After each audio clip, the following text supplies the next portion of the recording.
mexer em nível acadêmico, acho que você foi o pioneiro e, por enquanto, o único. É a história da mala preta e mala branca.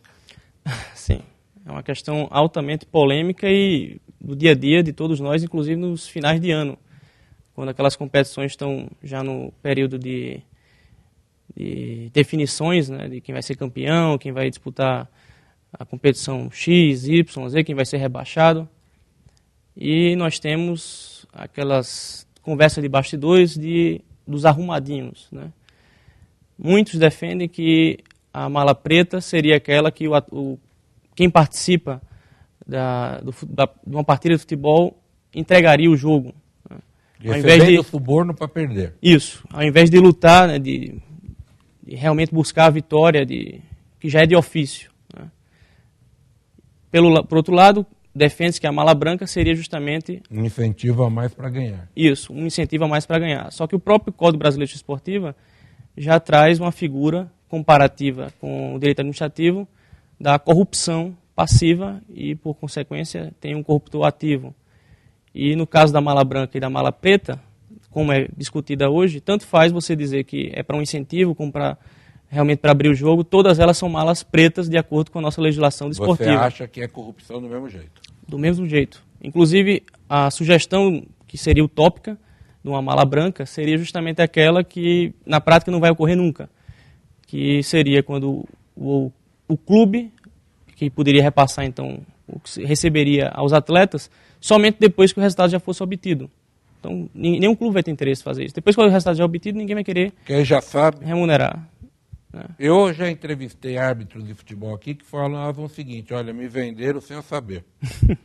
E ele chegava no interior para apitar, interiorzão aqui do Brasil, para apitar uma partida e alguém tinha chegado uma semana antes e falava: olha, eu conheço o árbitro que vem aqui no domingo e você me dá aí, sei lá, X mil reais, ou seja lá a moeda que for da época. E o que acontecia? Ele não está sabendo de nada, ele apitava. Se o time da casa ganhasse, aí falavam lá para o presidente do clube: olha, tá vendo? Não falei que ele era ponta firme? Vocês ganharam porque ele não atrapalhou. Se o time da casa perdesse, o sujeito que já tinha, entre aspas, vendido o juiz, ele voltava e devolvia o dinheiro e falava: olha, não deu para fazer negócio dessa vez com ele. Tem isso, né? O futebol tem um monte de coisas. E o árbitro era vendido dessa forma. Mas então, e a tua opinião é que realmente, ou para incentivo ou não, é errado. Inclusive temos no próprio CBJD normas que vedam esse tipo de negociação, vamos dizer assim, a oferta de vantagem para o que já é de ofício. Né? O atleta tem que desempenhar a sua profissão e realmente buscar o que é melhor para o seu torcedor, né? Para o clube e para o seu torcedor principalmente. Pouco importando se vão pagar a mais ou não, ele já está ganhando para isso. Não, é isso. Tudo bem. Então tá bom, Fábio, eu vou te pedir licença que eu vou para o intervalo e na volta a gente continua tratando desse assunto super legal aqui, que é o direito desportivo do trabalho. Nós voltamos rapidinho, não saia daí.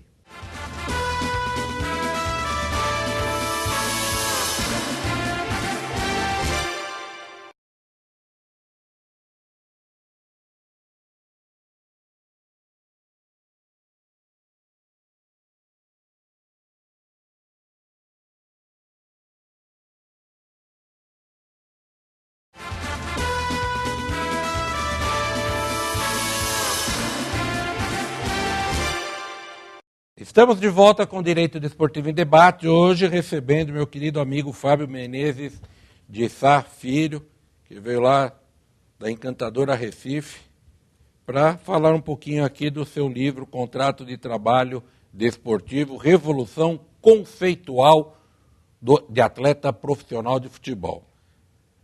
Quantos você tem? 27, recém-completado. Dia 18 de março. 18 de março. Jovem, e é danado, vem aqui, já cutuca aqui, que eu digo no livro, e mostra com autoridade de um veterano suas convicções. Mas a gente estava falando, né, Fábio, da lei nova aí, que alterou a lei 9.615, que já foi um dia chamado de Lei Pelé, né? Por exemplo, outro dia eu falava aqui com o advogado de São Paulo, o Edgar, doutor Edgar, ele acha que os clubes ainda podem aplicar aquela sanção de 40%, até 40%, de multa, no caso de indisciplina dos atletas. Eu não sei não, ainda não, mas me parece que isso não pode mais, né, com a revogação da lei de 76, a 6354. Qual a sua opinião? Bom, eu já tinha uma opinião formada antes mesmo da própria revogação expressa. No meu entendimento, o dispositivo que trata da aplicação dos 40% incidentes sobre o salário do atleta já seriam tidos como uma normativa anterior à Constituição, então não se trata de uma norma que já tinha sua existência e, portanto, estaria no plano de validez, mas nem sua existência não seria completada, já que o dispositivo é contrário à própria Constituição atual. Ela seria, então, como não recepcionada, entraria naquela regra do não recepcionamento da norma. Por qual razão? O dispositivo, já que trata da aplicação dos 40% sobre o salário do atleta, entraria em confronto direto com o princípio da irretutibilidade salarial previsto no artigo 7º da Constituição. Então, já antes mesmo da própria revogação expressa, no meu entendimento, o próprio dispositivo já não teria sido recepcionado. E agora, buscaria, então, com mais razão. Buscariam outros meios de suspensão disciplinar e aplicação de alguma multa específica de X reais, sem efetivamente arbitrar um percentual em cima do salário, mas um valor que seria cabível isonomicamente a qualquer atleta, disposto em contrato. E desde que já tivesse a disposição em contrato e, claro, de acordo com a norma coletiva. E hoje? Uma negociação coletiva prévia. Hoje aplica-se, então, esse mesmo raciocínio.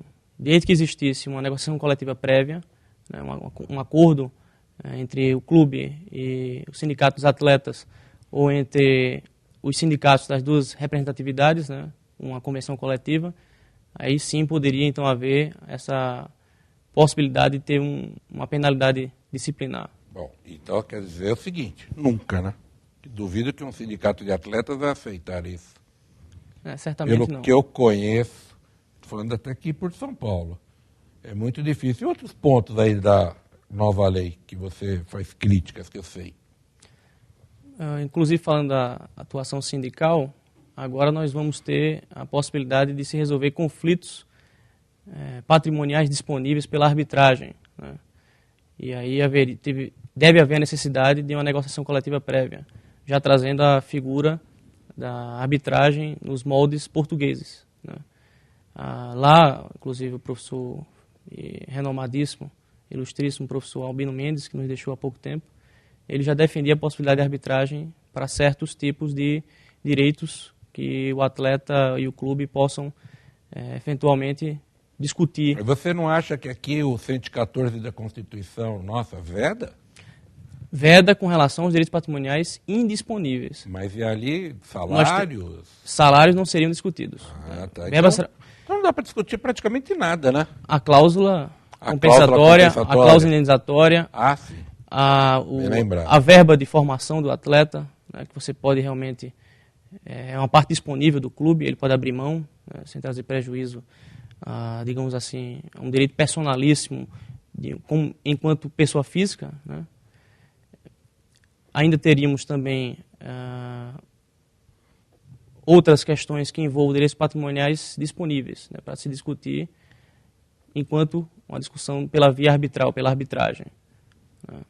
Mas desde que haja, claro, uma negociação coletiva prévia permitindo esse tipo de resolução de conflito pela via arbitral.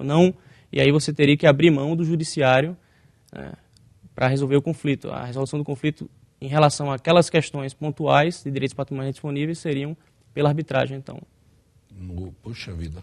E assim, e claro, lembrando que essa abertura de mão de resolver o conflito pelo judiciário não fere o princípio da inafastabilidade de jurisdição, porque apesar de não analisar o mérito, a sentença arbitral, já que é um título executivo agora judicial, desde a Lei 11.232 de 2005, a sentença arbitral ela pode ser declarada